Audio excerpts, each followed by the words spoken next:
টনিকে শেষ করার নোংরা পরিকল্পনা করে আরাধ্যা কর্ণ চ্যাটার্জি, কিন্তু সঠিক সময় পরশুরাম এসে টনিকে বাঁচিয়ে নেয়। বন্ধুরা, পরশুরাম ধারাবাহিকের আজকের পর্বে দেখানো হয়েছে শিবপ্রসাদ তটিনীকে বলে, তুমি কি সিঁদুর খেলতে পারবে? টনি বলে, হ্যাঁ পারব। শিবপ্রসাদ বলে, ঠিক আছে, আমি তবে তোমার শাড়িটা নিয়ে আসছি। টনি বলে, তুমি আমায় শাড়ি পরিয়ে দেবে? তুমি জানো নাকি শাড়ি পরাতে? শিবপ্রসাদ বলে, অবশ্যই জানি, এতদিন হলো তোমার সাথে সংসার করছি, কতদিন আমি তোমার শাড়ির কুচি ধরেছি বলো তো? শাড়ির কুচি ধরেছি, সেফটি পিন লাগিয়েছি, আর যখন তুমি শাড়ি পরতে আমি মুগ্ধ হয়ে তাকিয়ে থেকেছি, আর তুমি বলছো আমি তোমায় শাড়ি পরাতে পারবো না? অবশ্যই শাড়ি পরাতে পারবো, তোমাকে শাড়ি পরানো আমার বা হাতের কাজ। এরপরে শিবপ্রসাদ তটিনীর শাড়ি নিয়ে আসে, পরম আদরের যত্নে তটিনীকে শাড়ি পরিয়ে দেয়। শুধু কি তাই, শিবপ্রসাদ নিজের হাতে তটিনীকে সাজিয়ে দেয়, হাতে চুড়ি, গয়না, সেই সাথে সিঁথিতে সিঁদুর। তটিনীকে বলে, দেখ তো কেমন লাগছে? তটিনী বলে, খুব সুন্দর। শিবপ্রসাদ বলে, এখন যদি আমাদের মেয়ে থাকতো ও কি বলতো বলো তো? ও বলতো পা মাম্মিকে বেশি ভালোবাসে, আমায় একটুও ভালোবাসে না। টনি বলে, উহু, এখানে পিক থাকলে বলতো মাম্মিকে পা যেভাবেই সিঁদুর পরিয়ে দিচ্ছে, আমার বিয়ের পরে আমি আমার বরকে বলবো ঠিক সেইভাবেই সিঁদুর পরিয়ে দিতে। শিবপ্রসাদ তটিনী দুজনেই হাসতে থাকে। এরপরে শিবপ্রসাদ বলে, চলো আমি তোমায় মণ্ডপে নিয়ে যাচ্ছি। শিবপ্রসাদ তটিনীকে কোলে নেয়। টনি বলে, আরে করছো কি? শিবপ্রসাদ বলে, চুপ, তোমার তো শরীরে ব্যথা তাই না, তাই আমি তোমায় কোলে করেই নিয়ে যাচ্ছি। শিবপ্রসাদ তটিনীকে কোলে করে নিয়ে দরজার কাছে আসতেই সেখানে আরাধা এসে দাঁড়ায়। আরাধাকে দেখে শিবপ্রসাদ তটিনীকে নামিয়ে দেয়, আর আরাধা তটিনীর দিকে তাকিয়ে থাকে। তটিনীর স্বামীর সাথে তার এই ভালোবাসার দৃশ্য, এই শোক যেন আরাধার সহ্য হচ্ছে না।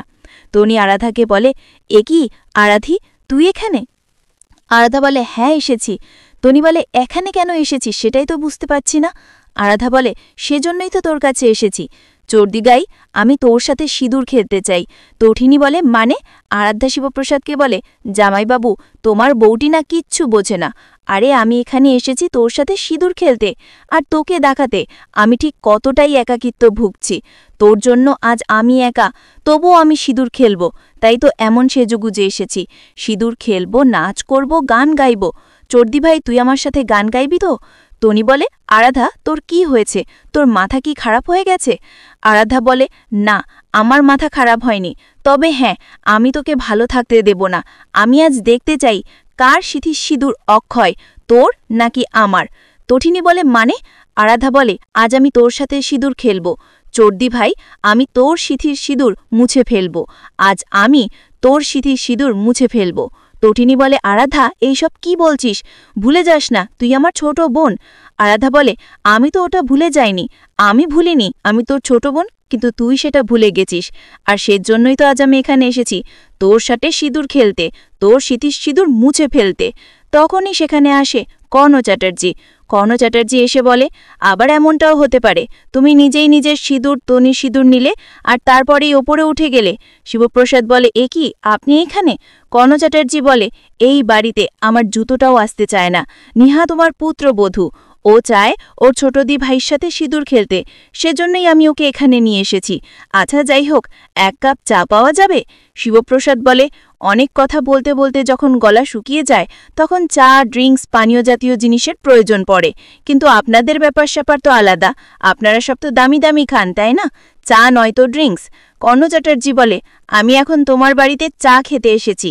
শিবপ্রসাদ বলে, আমার বাড়ির চা তো সস্তা। কর্ণ চ্যাটার্জি বলে, আমি জানি জানি তোমাদের বাড়ি চা সস্তা, ওই দামি দামি চা খাওয়ার যোগ্যতা তোমাদের নেই, আর টাকাও তোমাদের নেই। শিবপ্রসাদ বলে, কর্ণ চ্যাটার্জি? কর্ণ চ্যাটার্জি বলে, যা বলছি ঠিক বলছি। তটিনী বলে, আপনি কিন্তু আমার স্বামীকে ইনসাল্ট করছেন।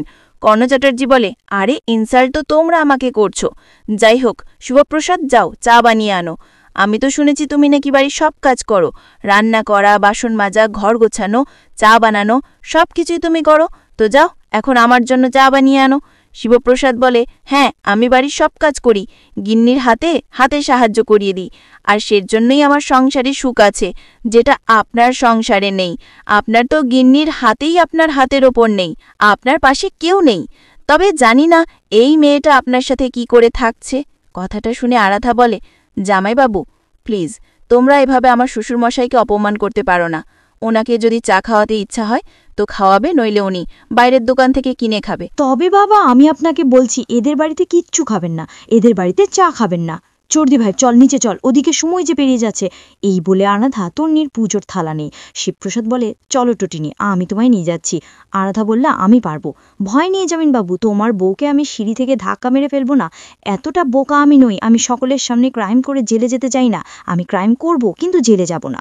এই বলে আরাধা তন্নিকে ওখান থেকে নিয়ে যায়। আর আরাধার প্রত্যেকটা কথা পরশুরামের কাছে রহস্যময় লাগে।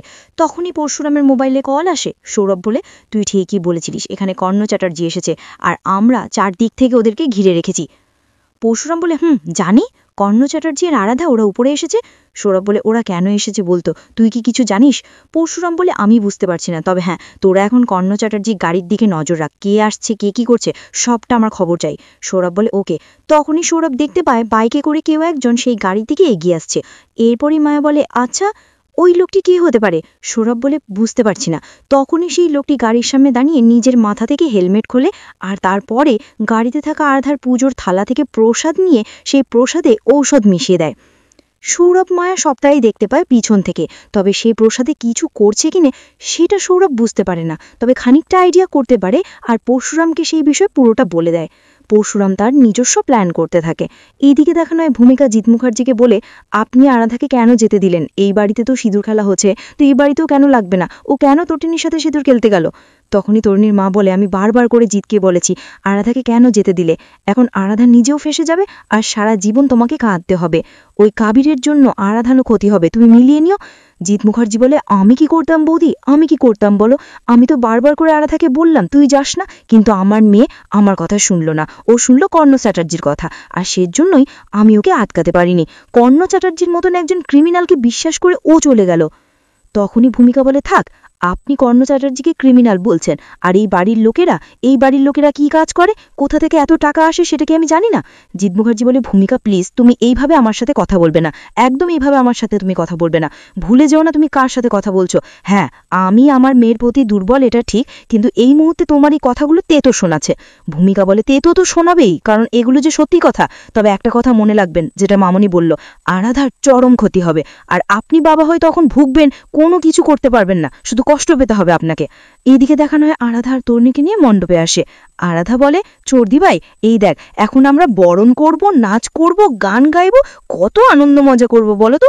তরুণী অবাক হয়ে শুধু আরাধার কাণ্ড দেখছে। আগামী পর্বে দেখানো হবে আরাধা তরুণীকে প্রসাদের মিষ্টি খাওয়াতে চায়, তখনই পরশুরাম ছুটে আসে আরাধার হাত থেকে সেই মিষ্টি প্লেট সবটা ফেলে দেয়। তরুণী বলে, তুমি এটা কি করলে? তুমি মিষ্টির প্লেট এভাবে কেন ছুঁড়ে ফেললে? পরশুরাম ওরাব শিবপ্রসাদ তরুণীকে বলে, কারণ এই মিষ্টিতে ঔষধে মেশানো ছিল, যেটা খেলে তুমি বাঁচতে না। কথাটা শুনেই তরুণী আটকে ওঠে। আরাধা মনে মনে এমন নোংরা, এমন গভীর একটা ষড়যন্ত্র করে এসেছিল। তো বন্ধুরা, কি হতে চলেছে পরশুরাম ধারাবাহিকের পরবর্তী আপডেট পেতে আমাদের সাথেই থেকো।